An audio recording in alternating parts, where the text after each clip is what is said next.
Hi students, I hope you are preparing well for your exam.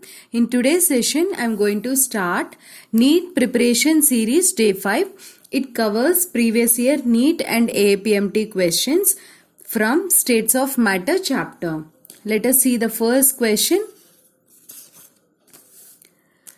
Given van der Waals constant for ammonia, H2, O2, CO2 are respectively 4.17. See, for ammonia it is 4.17. For H2 it is 0.244. For O2, how much students? 1.36. For CO2 it is 3.59. Which one of the following gases is most easily liquefied? See, van der Waals gas constant A, which accounts for intermolecular forces. Intermolecular forces. Generally, intermolecular forces pulls the molecules inwards. Whenever it pulls the molecule inwards, gas molecules are like this. Whenever it pulls the molecules inwards, all the molecules are attracting with each other, then these will be converted into liquid. This is a gas, it converts into liquid easily. So more is the van der Waals gas constant A. Then when it has more intermolecular forces, it shows more intermolecular forces means A value will be more and it will be easily converted into liquid. So what you have to do is you should see which one is having higher value, A value, that will be easily liquefied. Answer is ammonia. And why ammonia? Because ammonia is a polar molecule. Due to the electronegativity difference between the nitrogen and hydrogen in the ammonia molecule, dipoles are created in ammonia and it shows the more intermolecular forces. So our answer is ammonia. Next question. The correction factor A to the ideal gas equation corresponds to, just now we discussed what A stands for. A represents intermolecular forces of attractions. So A represents force of attraction between the gas molecules. This is the answer. Clear? Next question. Equal moles of hydrogen and oxygen are placed in a container with pinhole through which both can escape. What fraction of oxygen escapes in the time required for 1/2 of the hydrogen to escape? So before starting this solving this problem, I want to say what is the meaning of diffusion. A gas is there with high pressure and that is filled in a cylinder, in a particular cylinder. Actually, the gas tendency is it tries to move from high pressure region to always it tries to move to low pressure region. And it moves on its own, then we call it as an spontaneous. That phenomena we call it as an spontaneous. What is a diffusion, students? The spontaneous flow of gas molecules from high pressure region to low pressure region. What we say? We say as an, for example, it is moving from year to year from high pressure region to low pressure. We call it as what? Spontaneous diffusion. Suppose this gas is moving through a pinhole, small hole. Then we call that as effusion. Diffusion of gas molecules through a pinhole, that is called as effusion. That is only the difference between the effusion and the diffusion. Now see here, within 5 minutes, if 20 molecules are coming, gas molecules are coming out through this balloon. For example, this is a balloon. 20, you put the small hole by using a pin. 20 moles of gas molecules are coming out within 10 minutes. After 5 minutes, for example, 35 molecules are coming out. After 5 means within 15 minutes 35 molecules are coming out.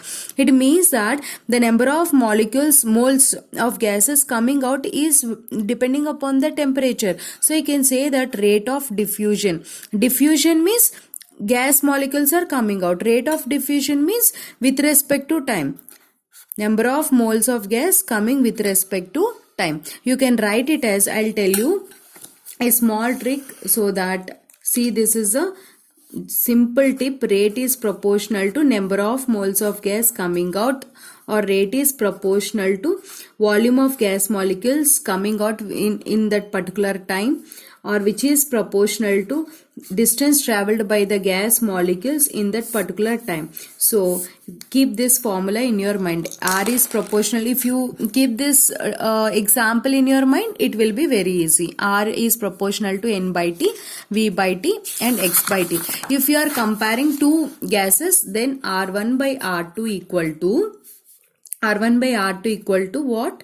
N1 T1 by N2 by T2, which is equal to V1 by T1 divided by V2 by T2, which is equal to X1 by T1 by X2 by T2. This formula will be used. Anyone they may ask you. Clear? I'll teach you one more formula also. Rate is proportional to PA by square root of MT. This is the experimentally obtained formula for rate of diffusion. This is most useful for you. What is the P here? Pressure. More is the pressure, more is the rate of diffusion. What is the A? A is the area. More is the area of the pinhole, that hole, then more is the amount of gas comes out. We can say more is the rate of diffusion. What is M, students? M is the molecular weight. More is the molecular weight. There is a competition between 100 kg weight person and 50 kg weight person. Obviously, who will win in the competition? 100 kg weight person? No, 50 kg. So less is the molecular mass, then more is the rate of diffusion. More is the molecular mass, less will be the rate of diffusion. And one more thing is temperature. Generally, if you increase the temperature, we feel that effusion or diffusion will be less, more. But actually, if you increase the temperature, the rate of diffusion will be less, because whenever we increase the temperature, the molecule speed increases. It collides with the walls of the container, so that the number of molecules coming out, it decreases. There is a little decrease in that when we increase the temperature. So temperature is inversely proportional. Here we can say one more formula. R is inversely proportional to square root of M. From this we can write that R1 by R2 equal to square root of M2 by M1. We can use this, I can use this formula directly over here, but this year they may ask any of the formula, that's why I taught you. Now let us see the question. What is R1? For example, take R1 as rate of diffusion of what? Hydrogen. Next one is rate of diffusion of, for example, O2, or rate of diffusion of hydrogen. You can take anything. M2, you are taking O2, right? So M2 will be molecular mass of H2 divided by molecular mass of O2.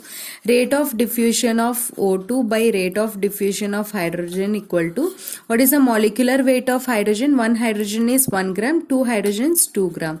One oxygen 16, two oxygens 32. Then it will be 1 by 16. Root of 1 by 16, how much, students? 1 by 4. And rate of diffusion of hydrogen is given in the question, half. So rate of diffusion of oxygen is equal to 1 by 4 into, if it come this side, 1 by 2, it will be 1 by 8. So what is your answer? 1 by 8 is the answer. Clear? Let us see next question. A gas such as carbon monoxide would most likely to obey the ideal gas at. This is a real gas. Real gases obeys the ideal gas laws when. See, try to understand one point. Kinetic gas theory. According to, actually kinetic gas theory is only for which gases, students? Ideal gas only. I'll tell you a short trick. Through this example, you can keep this point in your mind for long time. See, this kinetic gas theory is applicable for ideal gases, means which explain all the postulates of ideal gases. Here you study that the intermolecular forces of attractions for ideal gases are hypothetical gases, imaginary gases, okay. Here the attractive forces between the gas molecules are negligible. So intermolecular forces are negligible. Molecular forces negligible. Clear. So whenever intermolecular forces are negligible, that is one point. And one more important postulate is volume occupied by this gas molecule is negligible when compared to the total volume of the container. Clear. So that intermolecular forces are negligible means what to say, the molecule should be far from each other. When the molecule will be far from each other, when temperature is more is the temperature, more will be the energy, molecules go away from each other. This is one of the favorable conditions to behave as an ideal gas. One more is the volume occupied by the molecule is negligible when compared to total volume. Means total volume should be very large, then only the volume occupied by each molecule is very small. So volume should be very high. And if you apply more pressure, then the gas molecules comes closer to each other and it converts into liquid. So that pressure should not be high, pressure should be low, then only the molecules stay far from each other. So these are the conditions for ideal gas. Real gases, reverse is the condition. That is a simple trick. Now what is the temperature should be high and pressure should be low. This is your answer. Next question, maximum deviation from ideal gas is expected from. Just now we discussed the first question, first or second question we discussed that which one. 1 minute, I'll show this. Ammonia. First question we discussed that ammonia is a polar molecule in when compared to in this 4, ammonia is a polar molecule due to the electronegativity difference. So whenever there is an polarity in the molecule, what happens, students, you tell me? Then it shows an attractive forces. When it shows the intermolecular attractions, whenever intermolecular attractions is there, it is showing the deviation from ideal gas, because according to kinetic molecular theory of gases, ideal gases, they won't show any intermolecular forces of attraction. So ammonia is your answer. Next question, what is the density of N2 gas at 227 degrees Celsius and 5 atm pressure? R value is given. You have to solve this. Clear? See how I will solve in an easiest way. According to ideal gas equation, what is ideal gas equation? PV equal to nRT. What is N here? Number of moles. How to calculate number of moles? Weight by molecular weight. Substitute that PV is equal to weight by molecular weight into RT. Move this V this side, then you will get WRT by Vm. W by V, mass by volume, is equal to density. So P is equal to DRT by M. Then D is equal to RT by MP. Now see here what they're asking. What they're asking, students, they something see what is that? D is equal to, if it go that side, PM by RT. Now I will teach you the trick. See here, what is the pressure given here? 5 atm. And what is the molar mass of one nitrogen is 14, 2 nitrogens 28, R value is 0.082 and temperature 227 plus 273. You should convert into degrees Celsius. You will get 500. So 5 into 28 by 0.082 into 500. So 5 ones are 100. Then what is left, students? 28 by this value. 0.082, if you do calculation, it consumes your time. I'll tell you short trick. 0.082, when you want to substitute R value, take 1 by 12. This is the trick. So take 1 by 12 into 100. Then how much it will be if 12 goes up? 28 into 12 by 100. Then how much you will get? 28 into 12. 2, 16, 4, 16, 6, 11. Here this 8, 1 8s are 8, 6, 12, 13, 1, 3. 336. 336 divided by 100, how much you got? 3.36. Nearest value you will get if you use, instead of R value, 1 by 12. So your answer is, use this only, you will get the answer and you can save your time. Next question. Try this question and this. Try this question. Try this question. All the tricks I will discuss in the next video to solve these questions easily. I hope you like this tricks and you like this video. Thanks for watching. Please give like if you like this.